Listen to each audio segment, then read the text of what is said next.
समुद्र मंथन आज भी चल रहा है और हम सभी का जन्म ही हुआ है समुद्र मंथन करने के लिए, जहाँ से हमारे पुराणों की शुरुआत हुई थी। देखो, वेदों में जो इंद्र है वो देवताओं के ऊपर शासन करते हैं, लेकिन जैसे ही कोई ऋषि मुनि ध्यान या तपस्या करने लगते हैं तो उनके बल से इंद्र का सिंहासन हिलने लगता है और भयभीत होकर देवराज इंद्र कोई न कोई छलकपट करके ऋषि मुनियों के ध्यान में बाधा डालते हैं। यहाँ पे इंद्र सिर्फ देवता नहीं है, बल्कि आपका इंटेलिजेंस है, आपका मन, जो आपके पंच इंद्रियों के ऊपर शासन करता है। लेकिन जैसे ही कोई साधक ध्यान या नाम जपम करने लगता है तो आपका वाचाल मन शांत होने लगता है।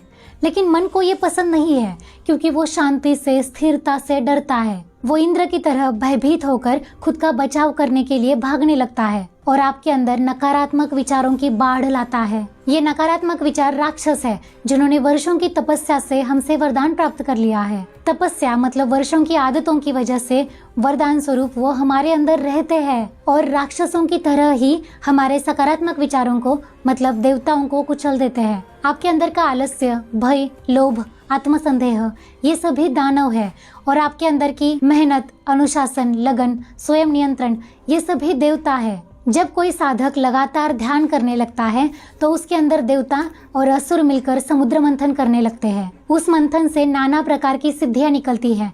साधक को परम चेतना की अनुभूति होती है। जब कोई साधक अपने इंद्रियों के ऊपर विजय पा लेता है तब उसके अंदर की कुंडलिनी सहस्त्रार चक्र तक पहुंचती है, मतलब शक्ति का शिव से मिलन होता है और तब शक्ति परिपूर्ण होती है और फिर ये परिपूर्ण शक्ति सभी दैत्यों का विनाश करती है। मतलब आपके अंदर की नकारात्मकता, लोभ, मोह, माया, मत्सर, क्रोध, ये सब चले जाते हैं और फिर वो साधक धर्म, अर्थ, काम, मोक्ष, इन चारों पुरुषार्थों को प्राप्त करके इस प्रकार प्रकाशित हो उठता है कि मानो उसके अंदर हजारों सूर्यों का तेज चमक रहा हो।